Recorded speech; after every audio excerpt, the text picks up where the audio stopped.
few things real quick. Make sure I got. Oops.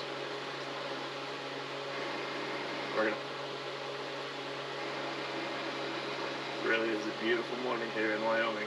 Hey, good morning. Welcome to day number 7 now. Wow, it's been a week. We are right now in Idaho Falls, Idaho. Let's get a zoom in on that. And today we're going to be going west past Craters of the Moon National Monument and Preserve. I don't know what's there, but it sounds pretty cool. Then we're going to work our way up into the Sawtooth National Forest and hopefully stay at this state park campground right here next to Chalice. Along the way today I have to do a few small chores, just pick up some supplies probably from Walmart and see if I can find a pair of snowmobile gloves for when we get up in the cold north. And then the plan for tomorrow is to go north to Missoula and meet up with some old friends and go see a camp concert. So really excited about that.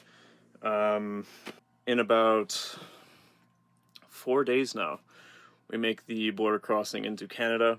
So the day before in Coeur d'Alene, I'm going to take time just to make sure that I have logistically all of my spots planned out for when I'm in Canada. Just because, unlike the US, I feel like I should hold myself to a stricter schedule rather than just making it up as I go along like I have been. So that's kind of the plan. Going west and then going north. And then I think the day after that we might take a quick trip up to Glacier National Park. I've been missing that national park a little bit, and there's been one spot that I missed the last time that I was there that I've been meaning to get some pictures of. So the revenge of Alex is coming. So just got out of Walmart and I did a little bit of engineering. And behold, my genius. Now, the Kawasaki Versys X300 seat is particularly hard. And when I set off on this trip, I always thought, yeah, this might become a problem at some point, or maybe my ass will become iron and I won't have to worry about it. Well, the ass became iron and then it became soft. So I have decided to do this. Look at this, $20. Just a little gel seat from Walmart. And I tied it down to the bike with a couple of these straps on each side. Yeah, I mean, it's tight, form-fitting. We'll see how this works. I'm already tearing a bit here, so this whole design might have to get changed a little bit. That's what these tests are for. Ooh. Yeah, I don't know, that's pretty rough. Maybe we'll just go easy on that side, eh? Or maybe we'll just throw the straps over the top after I get too paranoid about that braking. Yeah, anyway. Off to Route 20. So I've had the pleasure to get myself semi-acquainted with Idaho Falls, and professionally, my opinion is this town is, man. Alright, well that didn't take long at all. I think I made it like 50 miles before my brain basically freaked me out enough to stop and reinforce this tear before it does rip. Because that could be pretty catastrophic. I might get the strap falling back into my rear spokes, and I don't know. I'm just too cautious.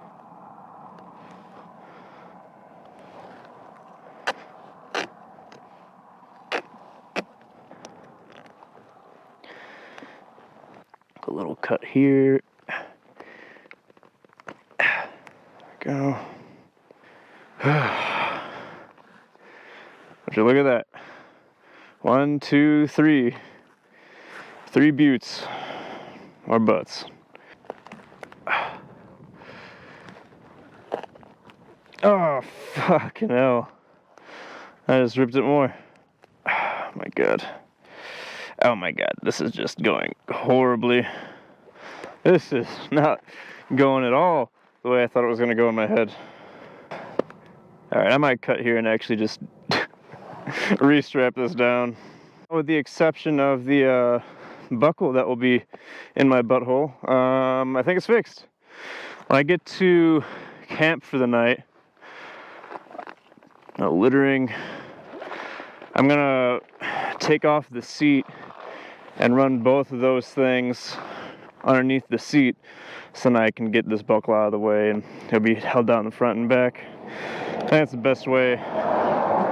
But for now, this temporary fix will be just fine. Let's get moving again because it is freaking hot. It's also like really hazy. It looks like there's just a bunch of dust.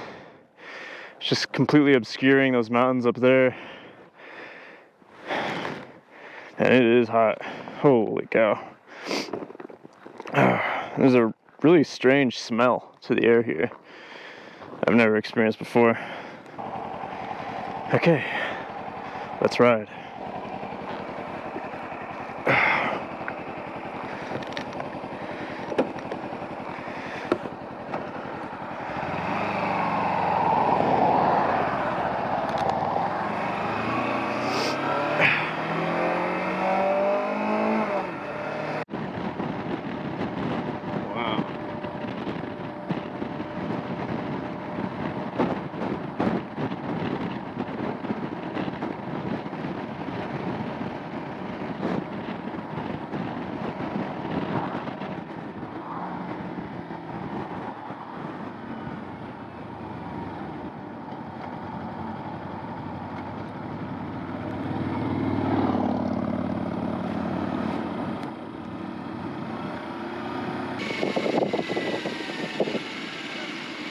So yeah, apparently 2,000 years ago, a volcano erupted right around here and just threw lava all over the place. This was a giant lava field at one point, and then all cooled down.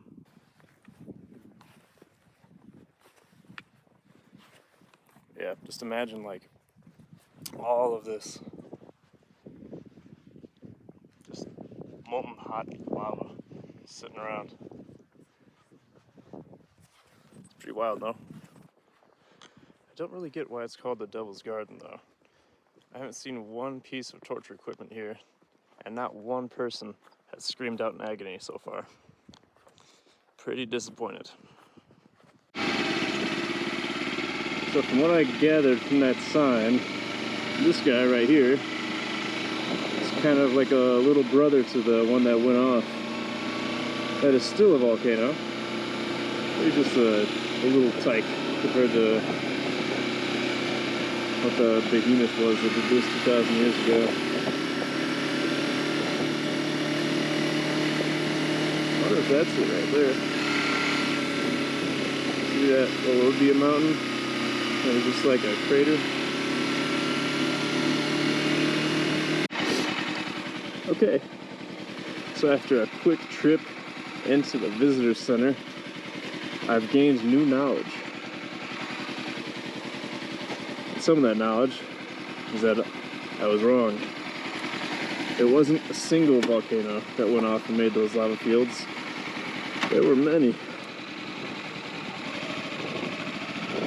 I don't know the exact number, but at least 5 or 6 from what I could see on the map that I was looking at. And some of the calderas from those little volcanoes.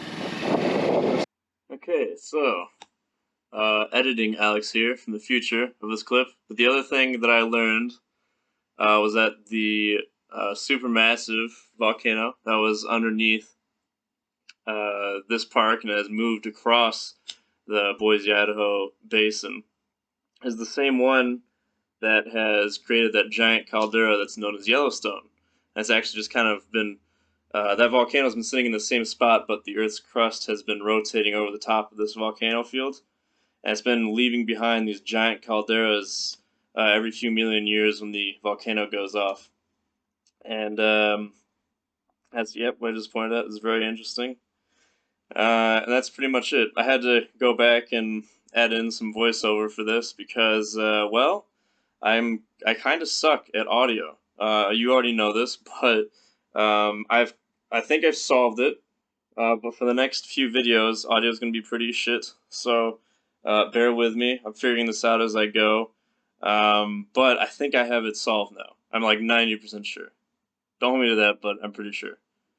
You might actually have to listen to my voice for the rest of this video now, so I don't know. Strap in, I guess.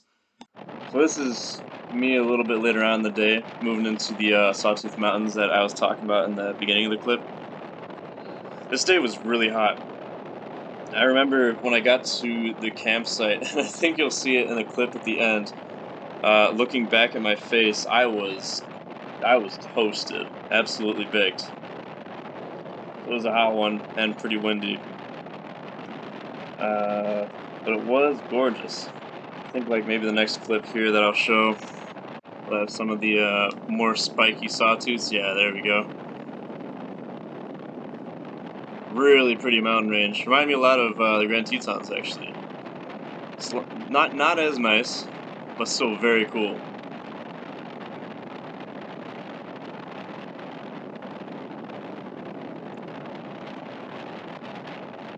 So then after riding a little ways, got to our, at least one of the campsites that I found. I'll be honest, I passed a lot on the way here, and I just got bored, I think, of trying to look for another one, so I just said, screw it.